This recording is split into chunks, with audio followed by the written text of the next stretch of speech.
రాష్ట్ర సచివాలయంలో ఈ నెల 11 అలాగే 12 తేదీల్లో ముఖ్యమంత్రి చంద్రబాబు నాయుడు ఆధ్వర్యంలో కలెక్టర్ల సదస్సు జరగనుంది.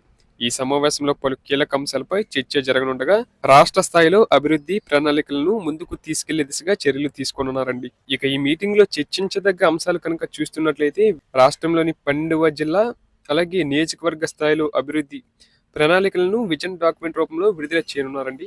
అలాగే అభివృద్ధి అంశాలపై చర్చ 2 రోజులు సమావేశంలో వివిధ శాఖల పనితీరు, విజయాలు, సమస్యల పరిష్కారాలపై ప్రత్యేకంగా సమీక్షించనున్నారండి. అలాగే గ్రామ వార్డు సచివాలయాలు, స్థానిక పాలన వ్యవస్థలపై పనితీరుపై సమీక్షిస్తారు.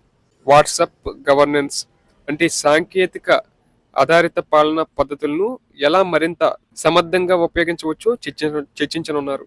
అలాగే వ్యవసాయ అనుబంధ రంగాలు, వ్యవసాయ అభివృద్ధి, ఆర్థిక వృద్ధి కోసం చేపట్టాల్సిన కొత్త కార్యక్రమాల కోసం చూస్తే కనుక జలవనరులు, నీటి వనరులు వినియోగం ప్రాజెక్టుల పురోగతిపై చర్చించనున్నారు.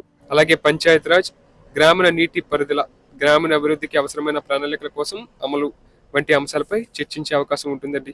అలాగే పట్టణాభివృద్ధి, నగరాల్లో మౌలిక సదుపాయాలు మెరుగుదల వంటి వాటి కోసం, అలాగే శాంతి భద్రతలు, రాష్ట్రంలో నేర నియంత్రణ, భద్రతా వ్యవస్థలపై సమీక్ష.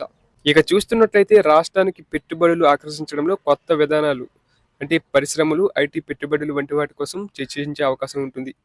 అలాగే రాష్ట్రంలో విద్యుత్ సరఫరా కొత్త ప్రాజెక్టులపై చర్చిస్తారండి. అలాగే రెవెన్యూ, ఎక్సైజ్, మైనింగ్ ఆదాయ వనరులు మెరుగుదలపై చర్చించే అవకాశం ఉంటుందండి. బాగా సాంఘిక సంక్షేమం అంటే మహిళలు, బీసీ, మైనారిటీ, గిరిజన సంక్షేమ పథకాలు వంటి వాటి కోసం చర్చిస్తారు.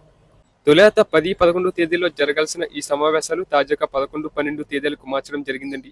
2 రోజుల పాటు సదస్సు జరుగుతుందని ప్రభుత్వ అధికారులు, మంత్రులు ఈ సమావేశాలకు హాజరు కానున్నట్లు సమాచారం. ఈ సమావేశాల ద్వారా ప్రభుత్వ పాలనా విధానాల్లో మరింత పారదర్శకత, సామర్థ్యం పెంచడానికి చర్యలు తీసుకోవడమే లక్ష్యంగా ఉందని చంద్రబాబు నాయుడు వెల్లడించారు.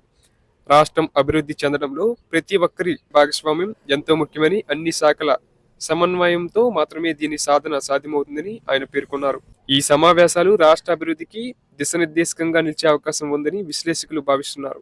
అధికారులతో సమగ్ర చర్చల ద్వారా ప్రజల అవసరాలను తీర్చడంలో కొత్త ప్రణాళికలు వేగవంతమైన అమలు చర్చాంశాలుగా మారింది.